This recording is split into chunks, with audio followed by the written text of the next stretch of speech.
அக்கா அடுத்த பிளான் என்ன பிளான்? அடுத்த பிளான் என்ன பிளான்? எதை வச்சு அடுத்த பிளான்? ஃபியூச்சர் பிளான் என்னக்கான? கார் வாங்கிட்டேன், வீடு கட்டிட்டேன், அதுக்கப்புறம் ஏதாவது பிளான் இருக்கு? இருக்கலாமா? ஓடி போலாமாட்டா? எங்கே ஓடி போகலாம்? ரொம்ப ஸ்ட்ரெஸ்ஃபுல்லாக இருக்கு. ஸ்ட்ரெஸ்ஃபுல்லாக இருக்கு. ஹெலிகாப்டர் வாங்குறீங்க? அப்படியே பொட்டுது. ஏன்டா நீ வேற மன அழுத்தமாக இருக்கீங்களா? எதனால மன அழுத்தமாக இருக்கீங்க?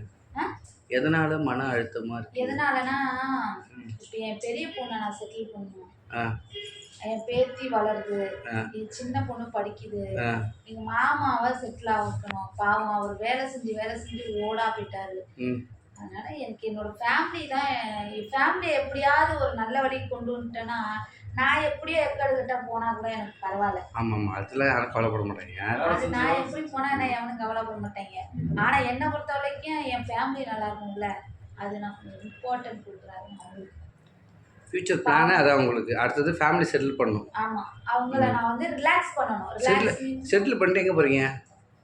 அது செட்டில் பண்ணிட்டேன் அப்படின்னா நான் வந்து சென்னைக்கு வந்தேன்னா ஏதோ எனக்கான ஒரு சினிமா வாய்ப்பை ஏதோ ஒன்று தேடும். வயசாயிருமே.